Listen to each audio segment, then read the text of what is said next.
আচ্ছা, সকালে উঠে এরকম হলুদ হলুদ কুমড়োর ফুল দেখতে কার না ভালো লাগে বলো তো? হ্যাঁ, এই কুমড়োর ফুলগুলো দিয়ে গেছিল আমার পাশের ঘরের বৌদি। দেখো ওদের কত বড় একটা গাছ হয়েছে।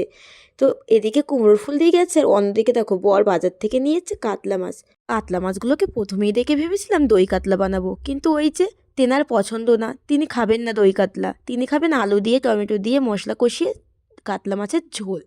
চলুন তাই বানানো যাক। প্রথমেই কাতলা মাছগুলোকে নুন হলুদ মাখিয়ে তেলে সুন্দর করে ভেজে নেব। আমার কাছে সময়ের বড় অভাব। মাঝে মাঝে ভাবি ঠাকুর যদি আমাকে 24 ঘন্টার বদলে 8-2 ঘন্টা বাড়িয়ে 26 ঘন্টা করে দিত, সেটাই মনে হয় ভালো হতো।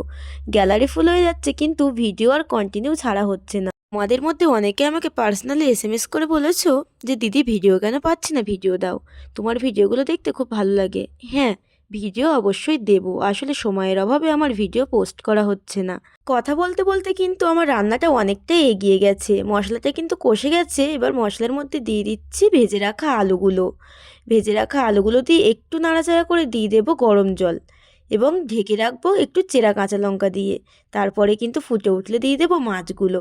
কিছুই না, মাছগুলো দিয়ে 5-6 মিনিট ঢেকে রাখলে কিন্তু রেডি আমাদের কাতলা মাছের আলু টমেটো দিয়ে ঝোল। তো রেসিপিটা কেমন লাগলো অবশ্যই জানাবেন। তারপরে আর কি, স্নান করে ঠাকুরকে পুজো দিয়ে বরকে দিয়ে দিলাম গরম গরম ভাত আর কাতলা মাছের মাথা দিয়ে আলু দিয়ে টমেটো দিয়ে ঝোল। দেখুন তো কেমন হয়েছে।